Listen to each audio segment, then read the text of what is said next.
Lucamus Prime here, so it's time to react to If I Directed Star Wars Episode 4, Luke Skywalker, by my very good friend Ajmarkle. So without further ado, perform on full screen and let's go!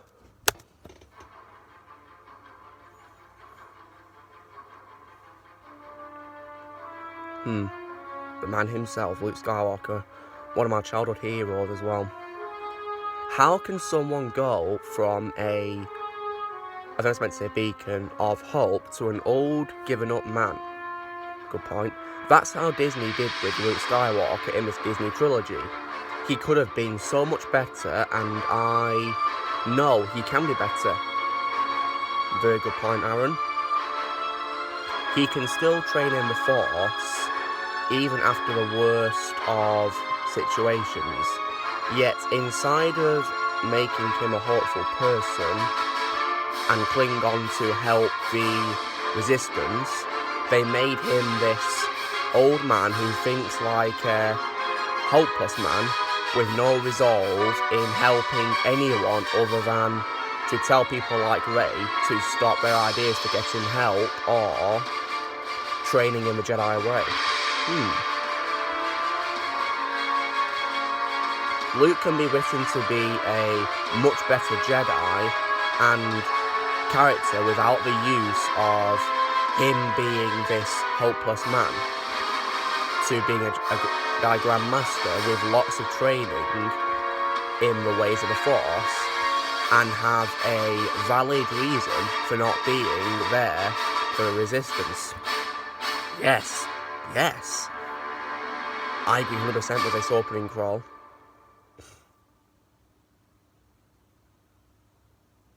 Everyone who knows Star Wars for a long time before Disney Star Wars knows about Luke Skywalker. Of course. Luke Skywalker is one of the most popular Jedi in the Star Wars universe.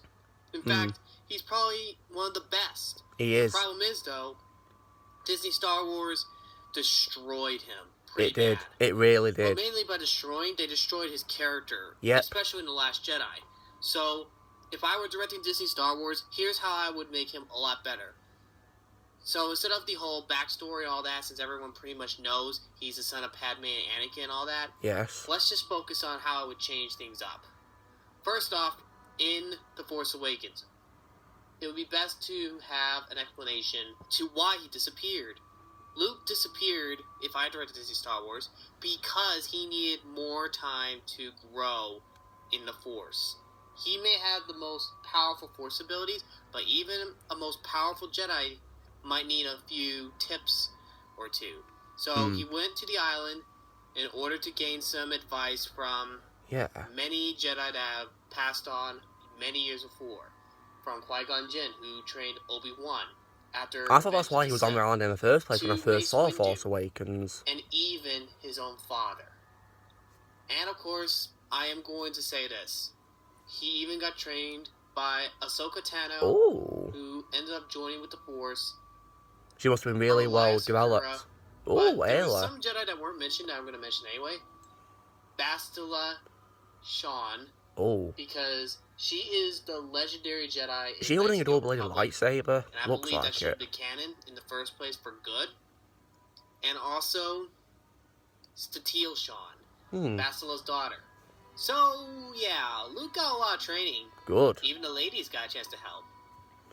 But the biggest issue is why didn't he help the Resistance? Well, like in Empire Strikes Back and Return of the Jedi, Luke had a connection with Darth Vader. And he had a connection now to Jason Solo. Remember my episode 2 video?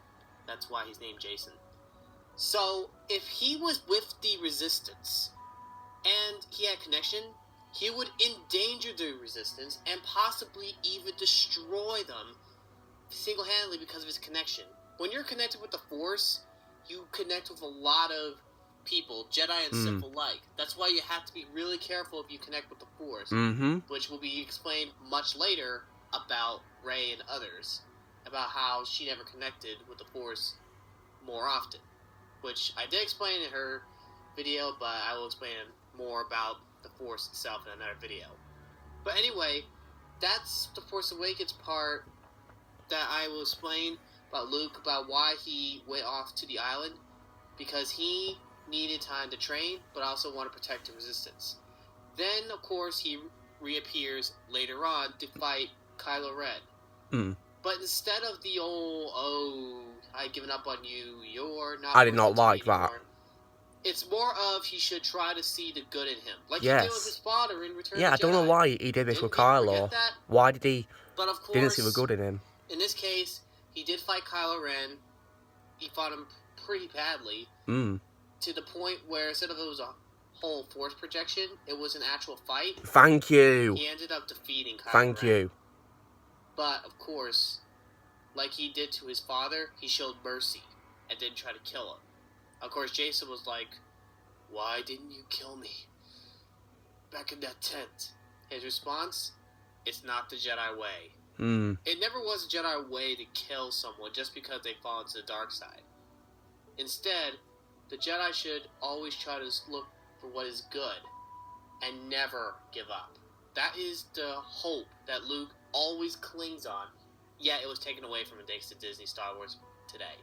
Now, again, disclaimer, I am not trying to change Disney Star Wars. This is how I would do it. Yep. So what happens to Luke? After he defeats Jason, he ends up leaving with one important note to tell the Resistance, may the Force be with you. And the most important thing of all, always cling to hope in the Force. Yes. Now, of course, he has to be in the shadows until his time will come, which explains the rise of Skywalker. Because Luke now has a connection with another Force user, his own son, Ben Skywalker. So Ben Skywalker will be the last Skywalker.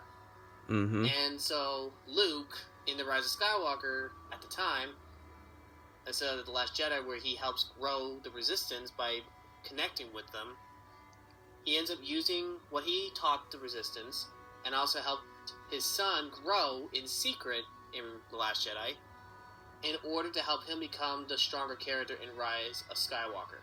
He wasn't mentioned in The Force Awakens because his son had shut him out with the Force, but then of course he decides to reappear after hearing that his father had returned. But at first his son would probably have some resentment. Explain in another video in the future. Alright. But now Luke would pass away to the Force of old age. Old age, okay. But he would use his knowledge to give to his son in order to help the Resistance once and for all. At least he isn't going to die like he did in The Last Jedi. He should be a growing Jedi that never gives up. Show hope to everyone despite everything that's happened, but also die peacefully, but give the knowledge to someone else. At least in natural causes and not the projection that's it, guys. thing. That's Luke Skywalker for you. If you enjoyed the video, please I loved it, like, Aaron. subscribe, share this video, and I hope to see you guys in the next video. God bless, you rock, don't forget. That was amazing. I really love this video, Aaron. You did a great job with, your story of Luke. It's definitely better than Disney's version of Luke. Because, in my opinion, Disney's version of Luke, guys, that is not Luke. That's not the Luke I know at all. That's why, I prefer the original trilogy Luke by far. So recently, reacting to if I did Disney Stars Episode 4 by Ajmarkle. So, drill, guys. Be sure to give this video a like. Also, be sure to let us know in the comments what you thought of this video by AJ. Also, be sure to subscribe to Ajmarkle's channel as well. The link to his video will be in the description below, so you can go watch it and give your support to Ajmarkle. Also, be sure to subscribe to my channel, more videos coming in the future, and I will see you all later.